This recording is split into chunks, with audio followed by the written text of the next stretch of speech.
Hey y'all, welcome back to North American Welding and Fabrication and episode 4 of turning my 77 Ford F350 into a welding rig.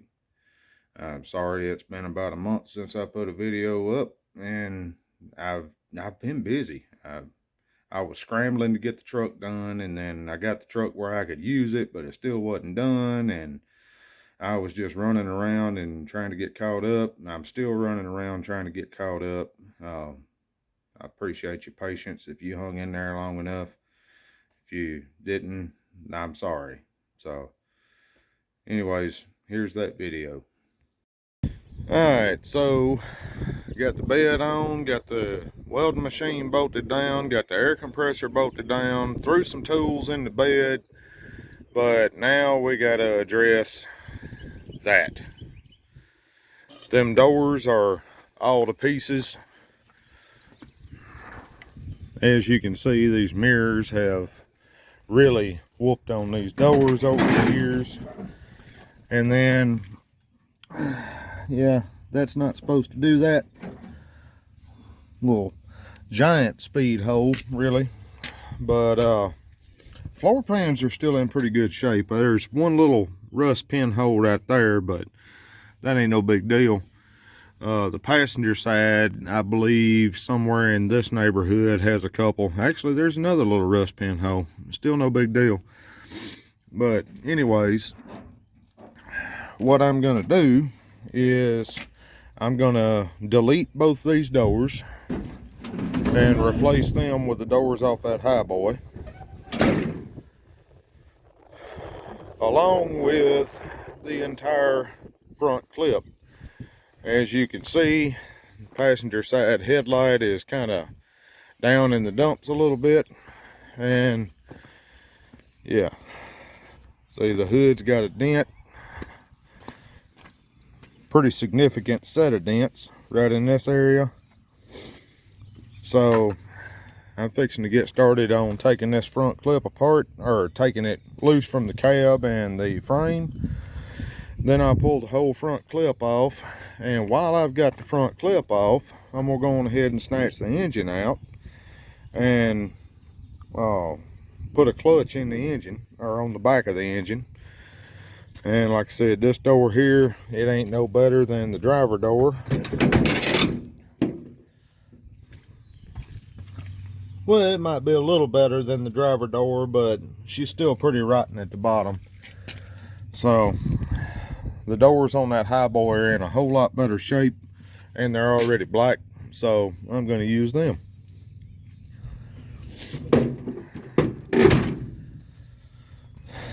But before I down the only rig that I've got that'll make it to the store and confidently get me back, I'm going to go and get me some sun drop and go from there. Alright, so made it back from the store, and I'm ready to get started on tearing this thing apart. I got to take these 3 bolts out, 3 more just like them on the other side.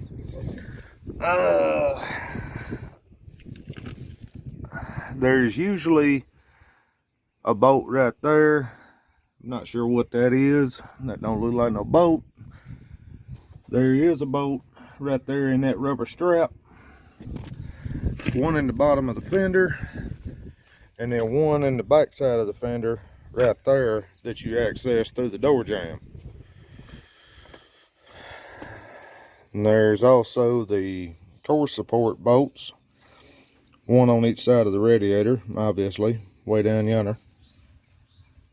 But yeah, I gotta disconnect the radiator from the engine, and then go on ahead and start getting bolts loose. I gotta take the battery out, disconnect all wiring that goes from the front clip to the cab. So yeah, I'm gonna set y'all up in the tripod and get started on slinging bolts. Maybe that view will work.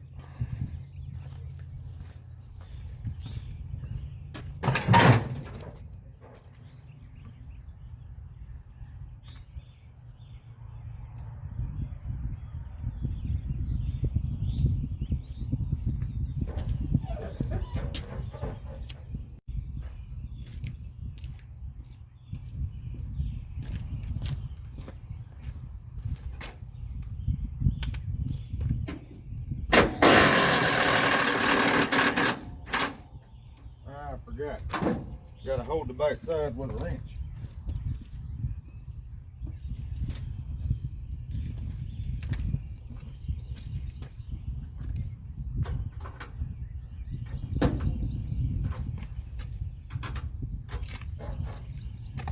Thank you, Ford.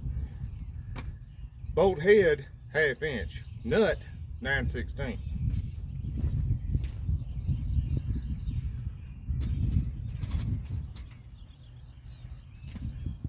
I reckon they done that so that folks could only have one set of wrenches and still get this front clip off.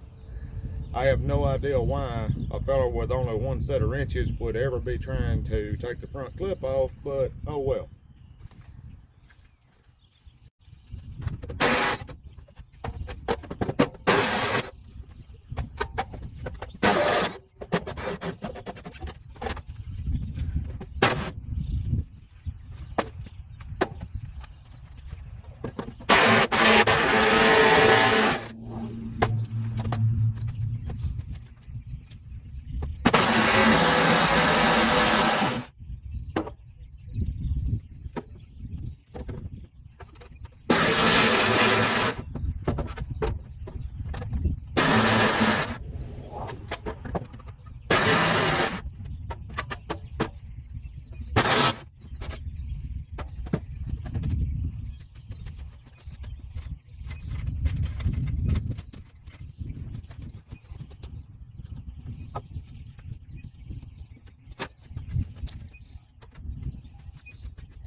Got to go get a bucket to drain that into. So I went and got a 5-gallon bucket to attempt to catch my coolant, but I missed the bucket with like 89.365% of it. So it is what it is. Good thing water dilutes coolant. Anyways, aside from the lower radiator hose and the upper radiator hose, this front clip is ready to come off. I got all that wiring there disconnected that goes to the front clip and moved out of the way that stays, and got all the bolts out, got the core support bolts out. I did kind of do a little extra with removing the voltage regulator.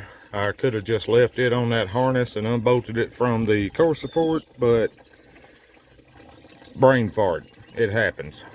Anyways, all that's taken loose, and when that gets done draining, I'm gonna disconnect the upper and lower radiator hoses, and then this thing can come off. And I'm probably gonna use the boom on the tractor to lift it off, and if I can do it the way I want to, when I get the front clip off, it'll be a lot easier to get the radiator out of the front clip, and that won't be no big deal, because radiator bolts are down in that hole. So here we go. Alright, that's still draining, but seeing how I'm 20 different kinds of impatient, I'm gonna go on ahead and get the upper radiator hose off.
Time for the tractor.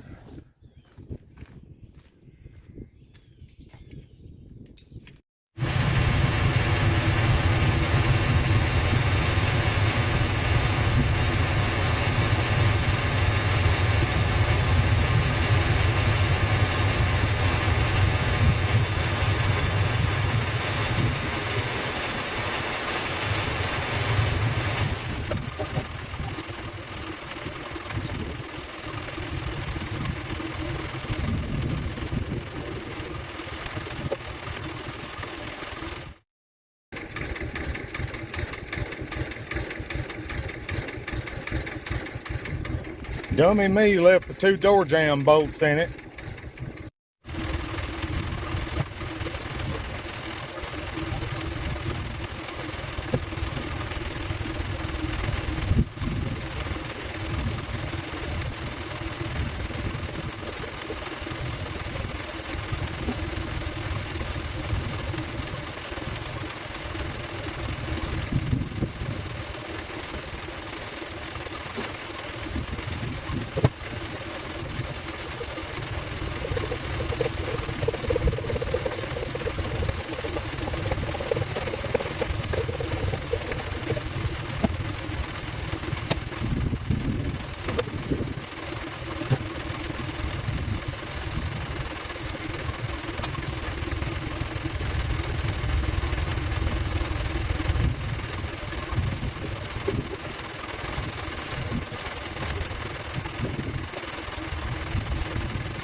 Alright, so now that the front clip's out of the way and the wind's back, I can disconnect the power steering pump and the alternator and lay all that wiring and hoses off to the side, disconnect the engine wiring harness, and get the exhaust loose, motor mounts, bell housing.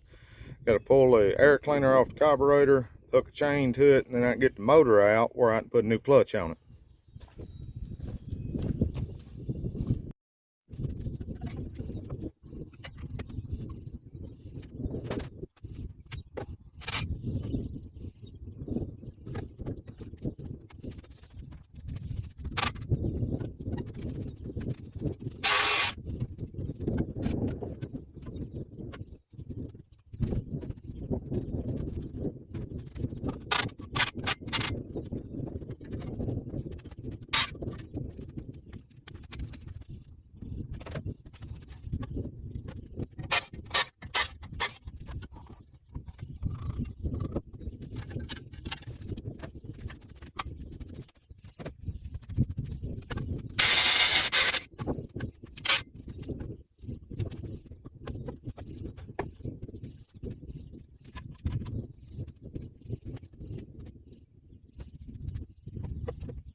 Now I just got to go find some little bit longer bolts than this to go through the intake, because I'm gonna chain at the intake bolts. I'm only going to use 2 of them, but I got to have them a little bit longer, about a 1/4 inch, maybe a 1/2 inch longer would work just fine. But anyways, that way I can hook my chain up and then back the tractor in, grab the motor, get the motor out. So I got to go find them. I'll be right back. Alright, so I went and found me some bolts, and I got a chain bolted to it, so here we go. Time to fire the tractor up, see what I forgot to unhook. Oh, I already know one thing I forgot to unhook. It's a ground strap going from the intake to the firewall.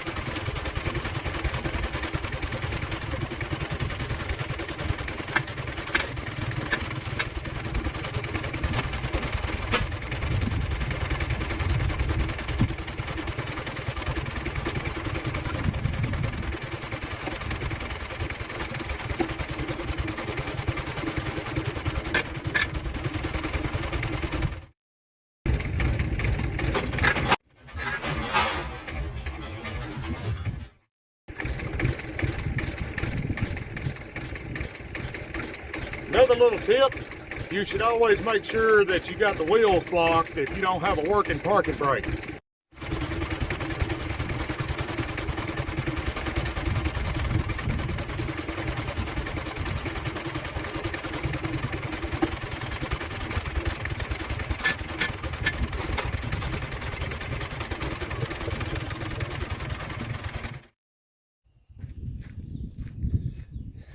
All jokes aside, that could have just went real ugly for me, and a lot of you already know that. I could have just got run over by my own truck.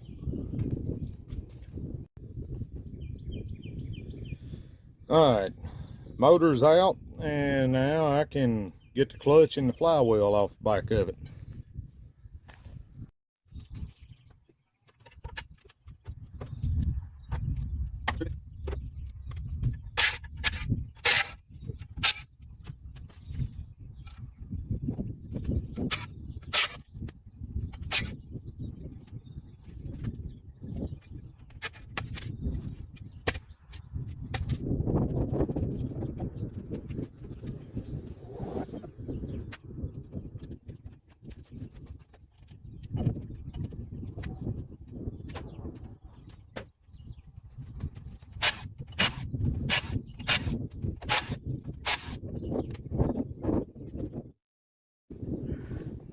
As you can see, right in here, this flywheel is severely damaged. That's because the O'Reilly's clutch that I put in this truck when I put this motor in it wasn't the right clutch, and I didn't have the time to down it and fix it. So now I get to put a flywheel in.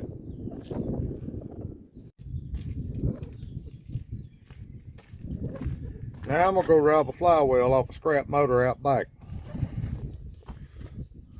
Alright, so I went and grabbed the other flywheel, and as you can see, I got to get a broke bolt out of it before I can even use it. But other than that, it's in pretty decent shape. I'm going to take a DA sander and some 220 paper and kind of clean the little bit of surface rust off of it. I know I should carry it to a machine shop and wait 16 years for them to resurface it, but like I said before, I ain't got time for all that. So I'm fixing to fire this welder up and get that broke bolt out and be done with it. I'm gonna try to get it with a MIG first, and if that don't work, I'll do it with a TIG.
I'll let that cool off and then I'll try it. Alright, let's try it. It wiggles.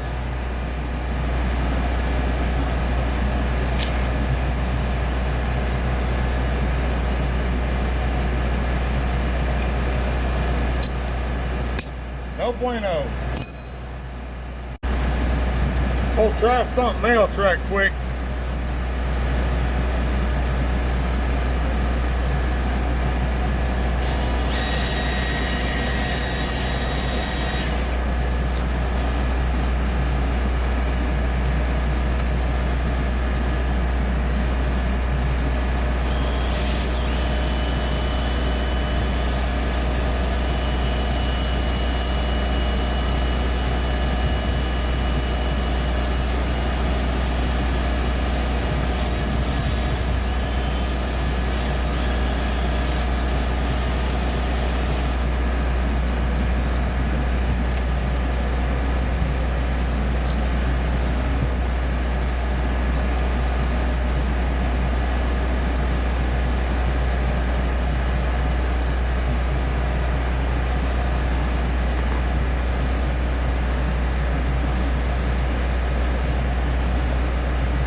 Now we'll let that cool down and give that a shot.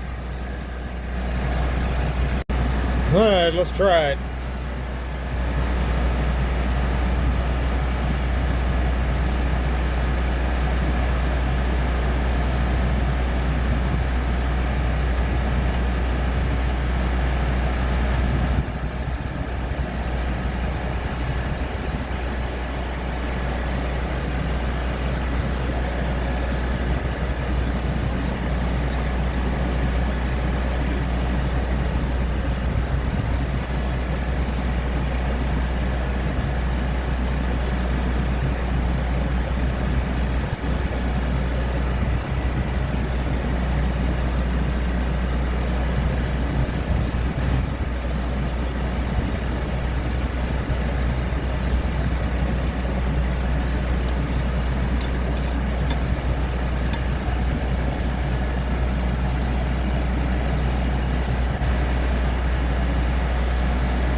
Some reason it don't want to just unscrew up out of there, so I got to get something to pry on the bottom of it.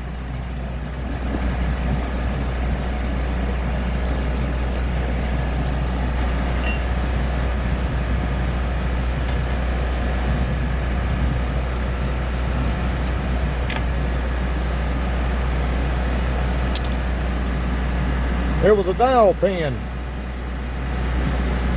Wasn't even a bolt. I don't know how that got in there. That's the first time I've ever seen something like that.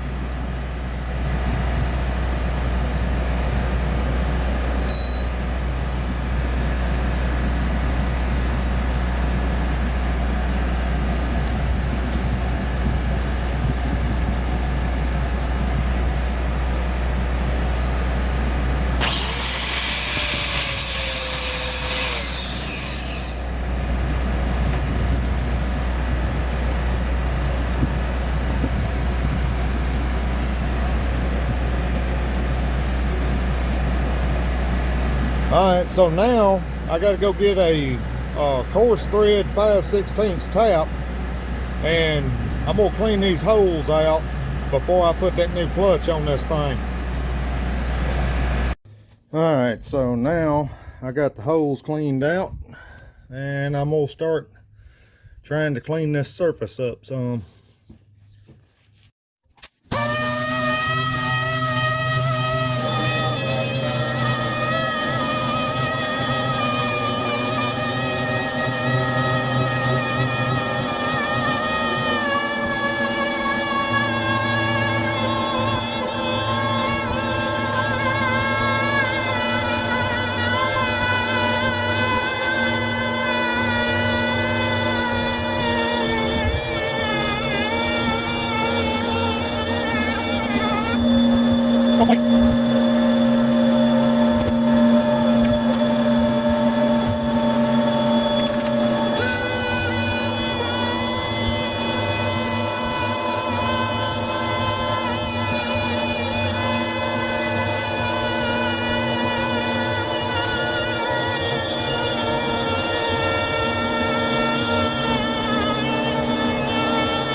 Alright, so this next trick is a little one that my daddy showed me, and there's several people that's got all kind of different ideas on how to do this. Some people use grease, some people use bread. I use paper and water. I got to get this pilot bearing out of here. And since I got a bunch of oil in my coolant bucket, I'm just going to dip this rag in the oily coolant, stuff it up in that hole, and keep stuffing it up in there and pound it in with a hammer until it drives that bearing out.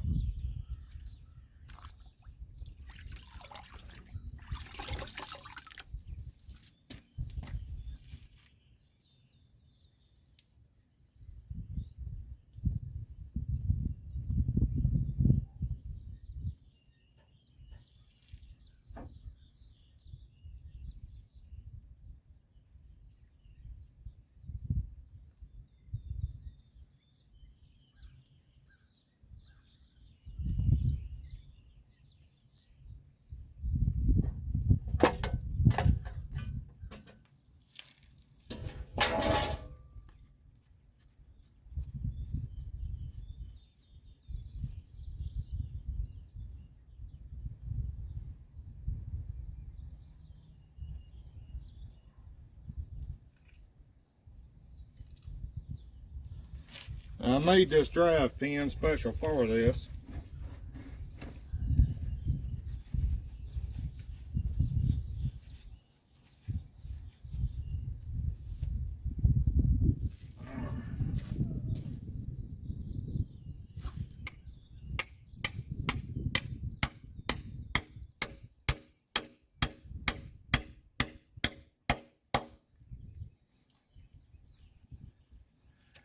And go till you hear the noise change or it stops moving. Grab you another rag, soak it, start stuffing it.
There you have it.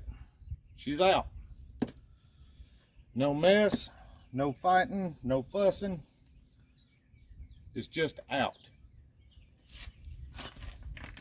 All right. Now I can grab the new pilot bearing and peck it in. Gently.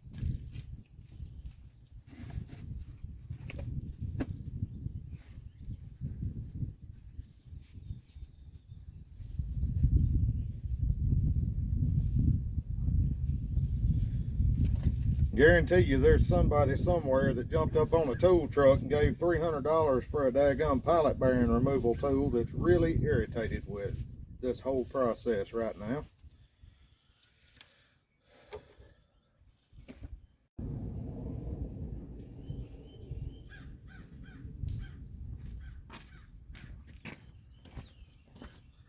Alright, so they sent me a couple different options here for pilot bearing.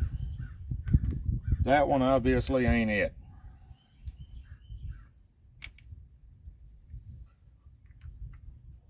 That's the ticket.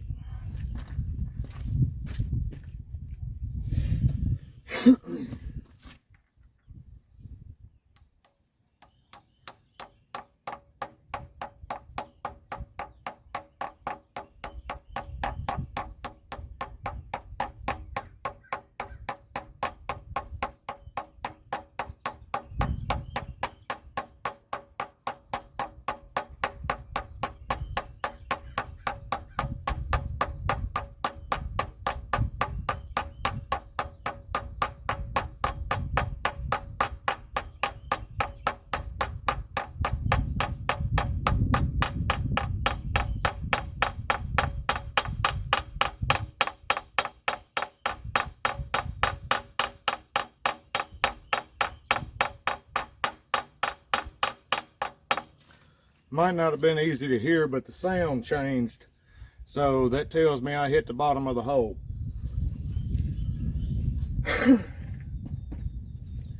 Now I can hang this plate back on here before I forget about it.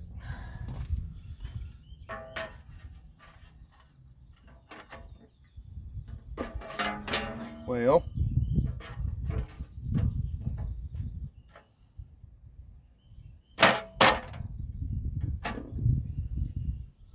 now I can go get the new flywheel, stick it on and bolt it up, and then I can put the clutch on. Flywheels, in my experience, only go on one way. The bolt holes in the back of the crank are offset, especially on engines that are externally balanced. They're offset in such a way to where, unless you have them lined up exactly perfect, you ain't getting all the bolts in. And if you ain't getting all the bolts in, you ain't doing it right.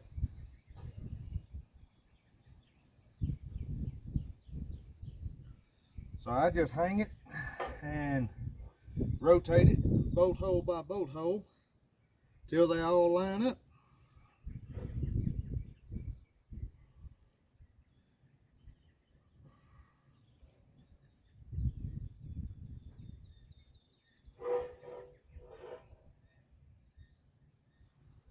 There it is.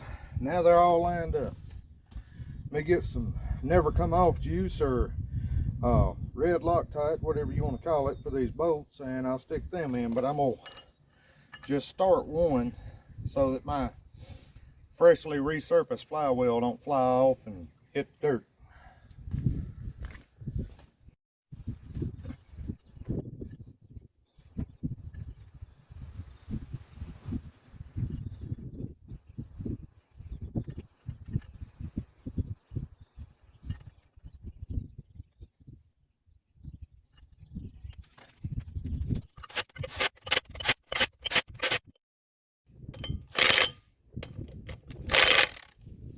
Yes, there is a torque spec for that. I'm going to go look it up and bring the torque wrench out because I'm trying to do this exactly perfectly right. If you believe that, I got some oceanfront property in Arizona for sale.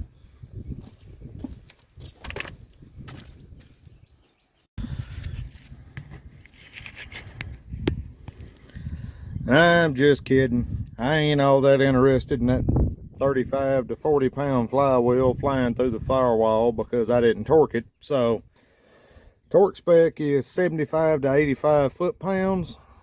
I'm gonna bring her to 80 and call it a day.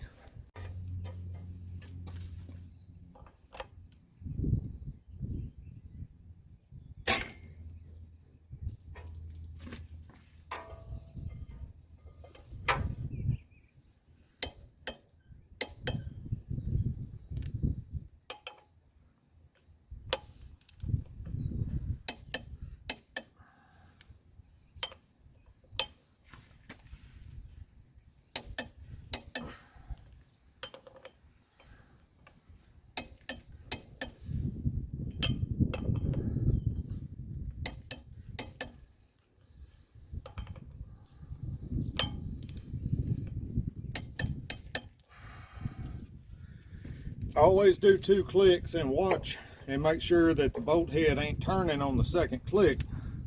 If the bolt head turns and you get a second click, chances are that bolt's stretching. If that bolt's stretching, it needs to be thrown away. It's junk. All right, now I'm gonna clean that up with some brake clean and hang the clutch.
Look at that.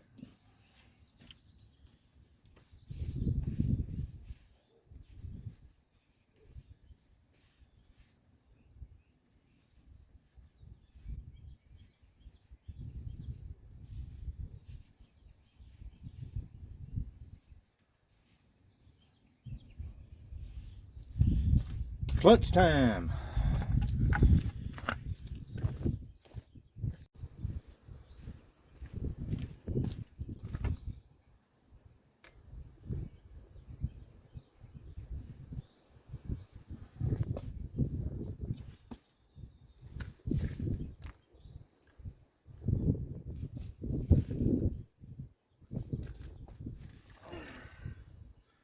Sorry.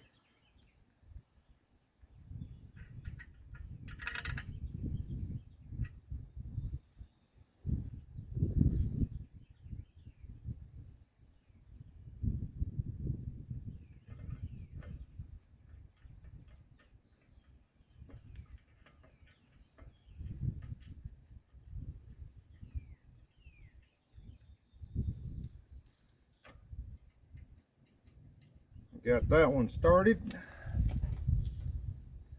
Let me get the rest of them out of this intake up here and get them started.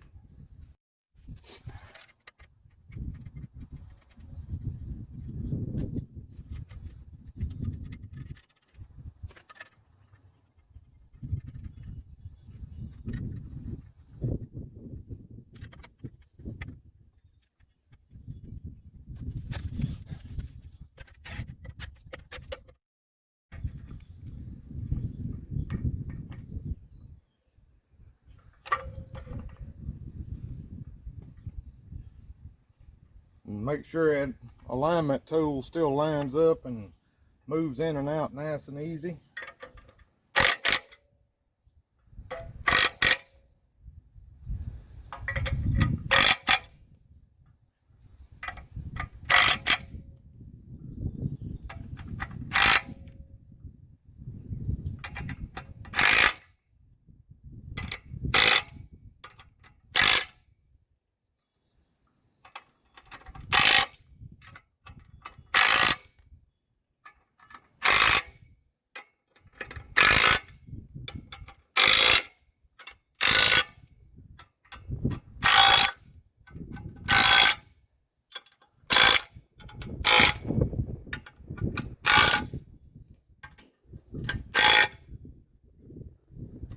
Nice and easy.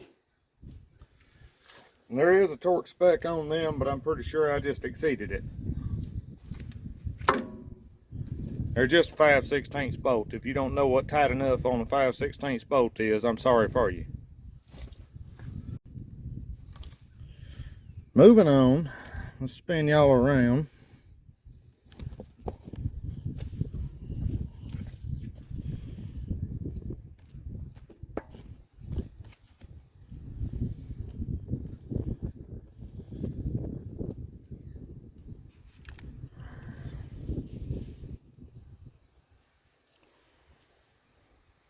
Now, I'm going to go on ahead and change the throwout bearing, even though that one's relatively quiet and almost brand new. I'm going to change it anyways because I got a new one in here and there ain't no sense in putting the old one back in just so I can take this thing apart and change it later.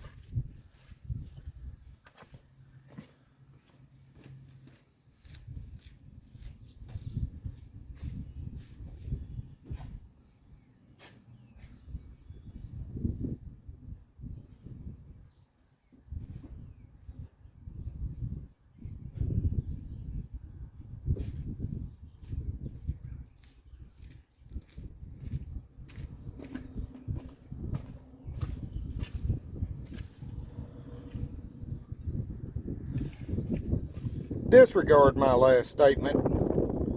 Luck sent me the wrong one. I don't know what this is supposed to go on, but it ain't a 73 to 79 Ford truck.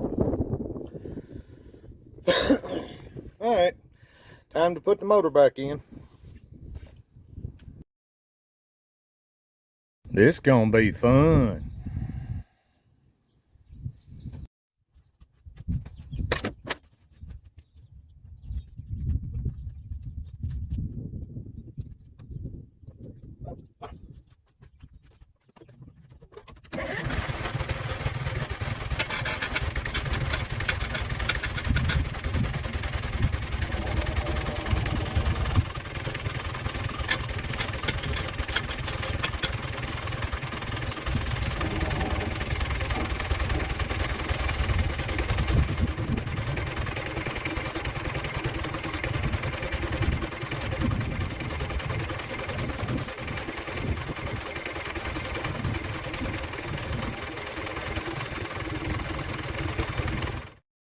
Hold up, gotta show y'all something.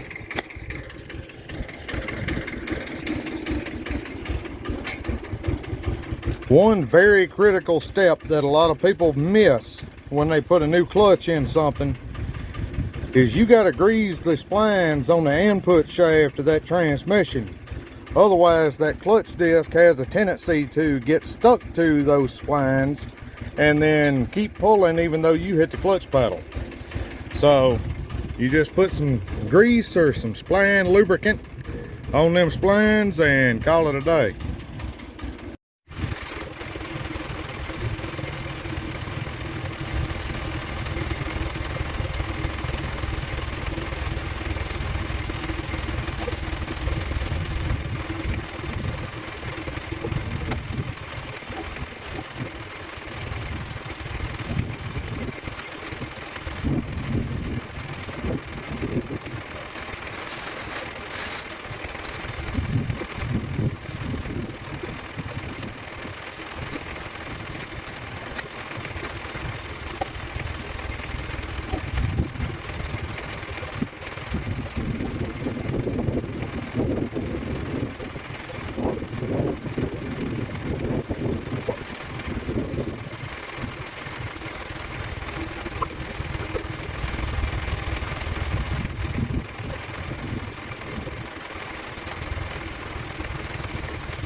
Alright, so I got the motor and transmission married back together.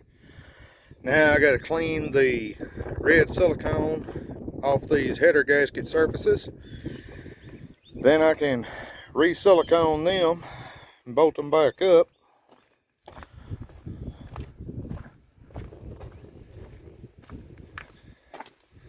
Same thing on this side, but you can see it a little bit better. Also got to put the starter back on, I'm thinking at the same time as I put that header on, if I remember right. I have had this motor out before, in case you couldn't tell. But anyways, it's lunchtime, so I'm gonna eat a bite, then I'll get back at it. Alright, so I'm back from lunch, and I'm yelling because I don't know if the wind is letting you hear me, but now it's time to clean them gasket surfaces, and yeah, that's what I'm doing.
Now let's go see if I got any tubes of new header gaskets. Well, I found some new header gaskets, but they're a different breed than what I've ever used before. Normally I use the red kind. This here's the gray kind, but it says high temperature, so maybe it'll work. We're gonna find out. Worst come to worst, I had to tear it back down later and scrape it and fix it.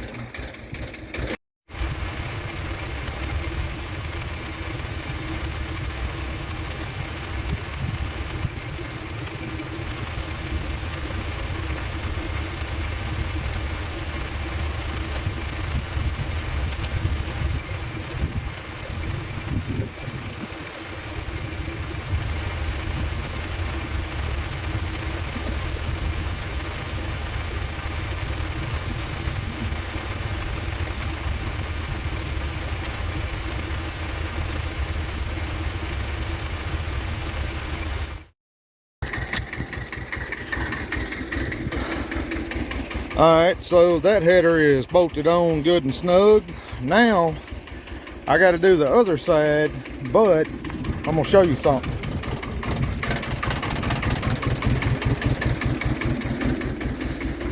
This is just for anybody's curiosity. You can see they machined this gasket surface on these headers down pretty flat. You just smear your silicone around that machined surface. Don't bother doing it on the port of the head, because sometimes you'll miss the actual header hitting it on the port like that. I can't video this side because I got nowhere to set my camera, and yeah, I know that engine mount's probably no good, but I only need that one for reverse. So anyways, I got to put the starter and this header on at the same time, unless my memory has failed me, which is also pretty likely. But yeah, I'm gonna clean these gasket surfaces up with some brake clean right quick, then get the starter in, and once the starter is where it's supposed to be, then this header should have enough room for me to smear the new gaskets on it and bolt it up. Well, y'all watched the tear down from the other side, so let's watch the going back together from this side. How's that?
More parts.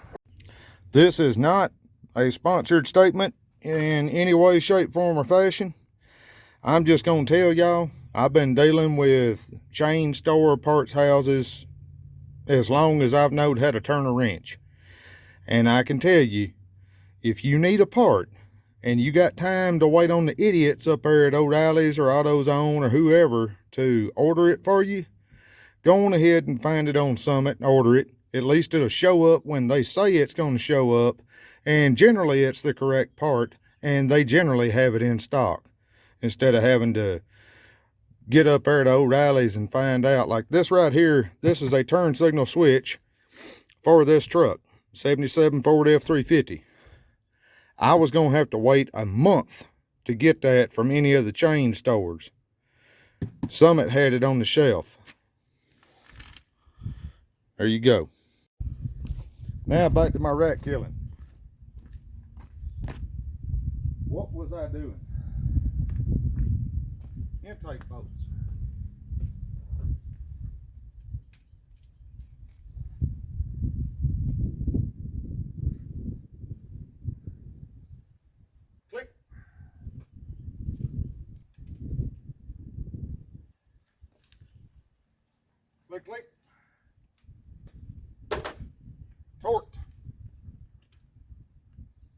Alright, I found some wrenches and I tightened some stuff, and now it's time to clean that header up, put the gasket on it, and put it together.